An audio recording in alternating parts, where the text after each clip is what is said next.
You might think the International Day of Happiness is a day to practice positive thinking or to give thanks for the things in your life that make you happy. But it's actually a United Nations project which has a more serious purpose. The UN thinks happiness will only be for everyone when the people of the world are equal. Why the 20th of March?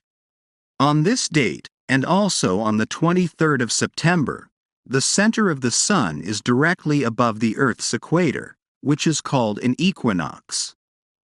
On the equinox, day and night last for almost equal time all over the Earth. The equinox is felt by everyone on the planet, which matches perfectly with the idea behind the Day of Happiness. Since 2013, the Day of Happiness has been celebrated in all 193 United Nations member states. How did the idea start? The idea goes back to 1972, when the King of Bhutan, Jigme Singye Wangchuck, said that we should measure a country's progress by its happiness and not just how much it produces or how much money it makes. He called it Gross National Happiness, GNH. Again, it is more than just a nice idea.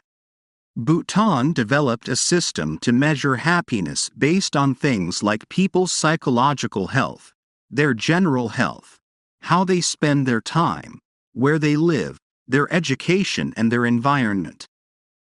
People in Bhutan answer about 300 questions, and the results are compared every year to measure progress. The government uses the results and the ideas behind GNH to make decisions for the country. Other places use shorter, similar versions of this kind of report. For example, the city of Victoria in Canada and Seattle in the USA, as well as the state of Vermont, USA. The man behind the International Day of Happiness. In 2011, a UN advisor called Jamie Ilian suggested the idea of an international day to increase happiness. His plan was accepted by Secretary General Ban Ki-moon in 2012. Jamie was born in Calcutta, India, and he became an orphan when he was a child. He was adopted by an American nurse, Anna Bell Ilian. She traveled the world to help orphans and she took Jamie with her.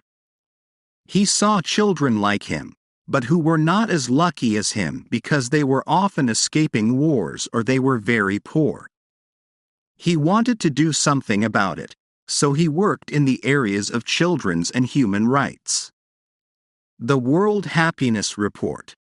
The UN measures and compares the happiness of different countries in the World Happiness Report.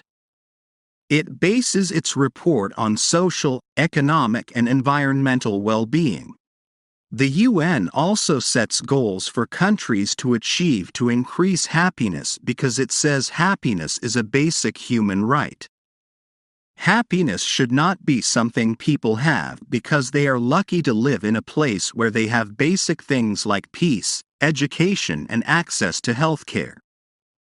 If we agree that these basic things are human rights, then it is not a very big step to agree that happiness is a basic human right too.